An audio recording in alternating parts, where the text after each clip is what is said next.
Assalamualaikum warahmatullahi wabarakatuh. Hello, my name is Salsabila Amira Mindarti. I'm from 8.6 class with attendance list 32. And also, I'm from MTAS Bilingual Muslimat Anu Pucang Sidoarjo. Today, I will explain about Pancasila. So, Pancasila, also spelled Pancasila, English Five Principles, the Indonesian state philosophy formulated by the Indonesian nationalist leader Sukarno. It was first articulated on 1st June 1945 in a speech delivered by Sukarno to the Preparatory Committee for Indonesian Independence, which was sponsored by Japanese during their World War II occupation. Sukarno argued that his future Indonesia state shall be based on the five principles: Indonesian nationalism, internationalism, or humanism, consent or democracy, social prosperity, and belief in one God. The statement was not well received by the Japanese authorities, but independence preparations for Indonesia were continued. Before Indonesia's independence was declared, however, the Japanese had surrendered and Britain had taken control of the country. The five principles have since become the blueprint of the Indonesian nation. In the Constitution of the Republic of Indonesia promulgated in 1945, the five principles were listed in a slightly different order and in different words. The belief in one God and civility and humanity, Indonesian unity, democracy under the wise guidance of representative consultations, and social justice for all the peoples of Indonesia. Do you know about the story of Pancasila? So I will explain about the history of Pancasila. Let's back to the past to commemorate this joyful day. Before the ideology of Pancasila, Indonesia was colonized by both Netherlands and Japan. In the year 1944, Japan promised to offer Indonesia independence. Sukarno, Muhammad Hatta, and Rajiman Wedoningrat were overjoyed, and Japan organized an organization to prepare the upcoming independence for the Indonesia. The member consists of 60 Indonesian and 7 Japanese to supervise the activity. The organization was called BPUPKI. The BPUPKI was announced on 1st March 1945 but was legalized on 29th April 1945. On 29 May 1945, the first meeting was held and it was led by Muhammad Yamin. He delivered five principles which are nationality, humanity, deity, democracy, and people's welfare. On 30 May 1945, the second meeting was held and it was led by Supomo. He delivered five principles as well which are unity, kinship, interbalance, deliberation, and people justice. On 1st June 1945, the third meeting was held and it was led by Sukarno. He delivered five principles and we call them Pancasila, which consists of belief in supreme God, civil humanity, the national unity of Indonesia, democracy led by wisdom of deliberation among representative, and social justice for all Indonesian people. That is why 1st June 1945 was declared the Indonesian celebration for Pancasila Day. Sukarno stated that this ideology is not his but belongs to the people of Indonesia.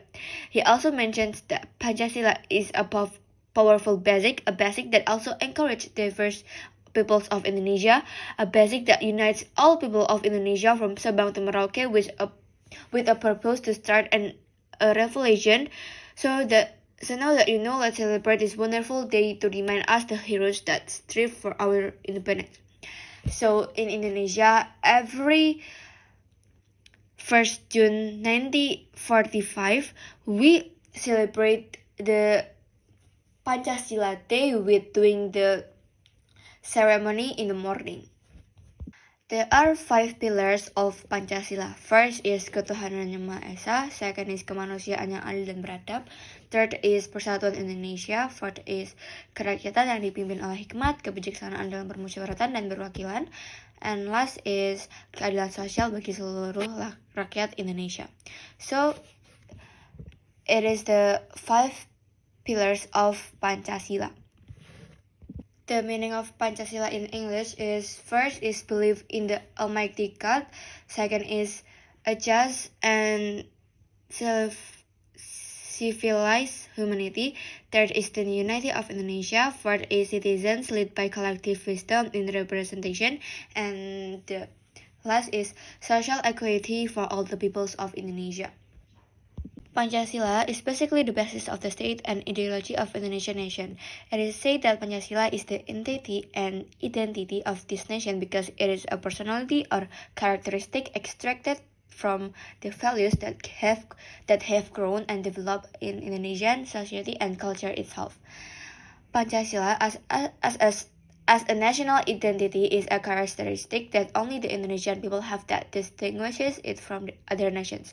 Therefore, Pancasila must be preserved. Why should a nation have an identity? Because the function of this national identity is as the basis of the states, as a differentiator from other countries, and also as a tool to unite the nation. Its function as the foundation of the state is that it can help the country to develop and can realize the ideals of the nation. There are efforts to protect the identity of the Indonesian nation from the threat of globalization can be done in many ways, namely, first is use the correct local language and Indonesian in daily life, second is always prioritize buying original domestic products, and third is apply Pancasila values in everyday life.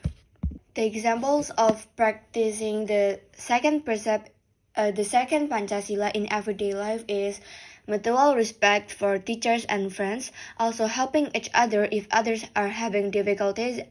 At home, the practice of the second Pancasila precept must also be applied, such as respecting parents, love siblings, and being kind to neighbors. Example of precept, the first Pancasila in everyday life is show tolerance to all school members.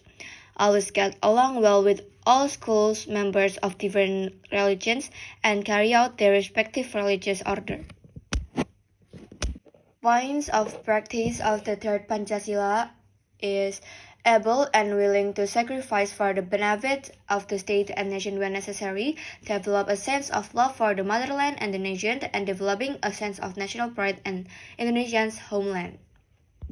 The implement of the fourth Pancasila is you can't force your will on other people, prioritizing deliberation in making decisions for the common good. Deliberation to reach consensus were filled with a kinship spirit and respect and uphold every decision reached as a result of the deliberation. The following are the points for the practice of the fifth Pancasila is developing noble deeds which reflect the attitude and atmosphere of kinship and mutual cooperation. Develop a fair attitude towards others, maintain a balance between rights and obligations. The point is, as an Indonesian citizens, we must always implement the Pancasila in our everyday life, and then